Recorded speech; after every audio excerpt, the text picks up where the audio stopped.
Yo, what's up? Today we'll be looking at limits and continuity. Alright, so first of all, what is even a limit? Well, a limit is just a fancy way to say the value of a function as x approaches a certain value. And we can call that value, let's say, n. For example, if we have the limit of f of x as x approaches n, this is the exact same thing as saying as x approaches n, what value does f of x approach?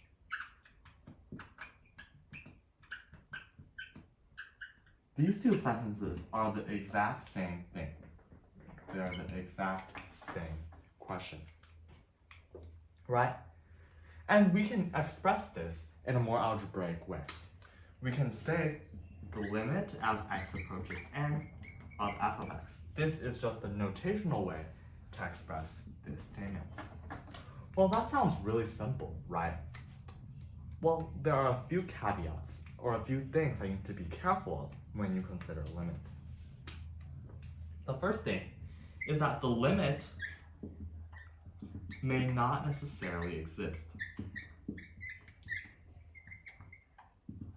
at some points. For instance, if we have a function that satisfies the following two criteria as x approaches 2 from the negative side, note that 2 with a subscript of minus means 2 from the negative side or 2 from below. So this would mean like x approaches 2 from 1.9, 1.99, 1.99, etc.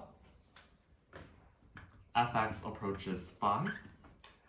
But as x approaches 2 from the positive side, f of x instead approaches 10, we would result in a graph like this. Right, this is the point 2, and then from here it would approach 5, but from here it would actually go from 10 and go above. Right, and in this type of function, the limit does not exist. We say that the limit does not exist. And mathematicians and math teachers will use the expression d and e to represent does not exist. Why does it not exist? From our definition, a limit is the value of the function or what the function approaches as x approaches n. Right? But in here, the function actually approaches two different values. From below, it approaches 5. From above, it approaches 10. So in here, it is impossible, or we cannot have a value for the limit of f of x. Right? Another thing is that the limit is not necessarily equal to the value of the function at that point. In other words, the limit of f of x as x approaches n and f of n are not necessarily equal.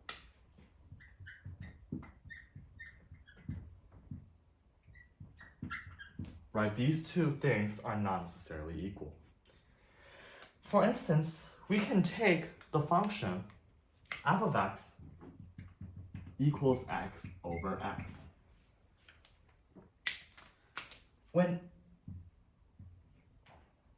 And we can create a table to better visualize this and better understand why the limit might not necessarily be equal to the value of that point. When x is equal to 0, the value of this function is d and e, because we don't know what the value is, right? But when when x is negative 1, the value of the function is 1. When x is negative 0.1, the value of the function is also 1. And in fact, when x is any value that is not 0, the value of this function is always 1, right? So what we can see is that when x approaches 0, the function actually approaches 1. However, when x is 0, the function is undefined. So in this case, we can see this example, where the limit or the behavior of the function when x approaches 0 is different from the actual value of the function when x is 0. Right? And then this introduces us to a new concept, the idea of continuity.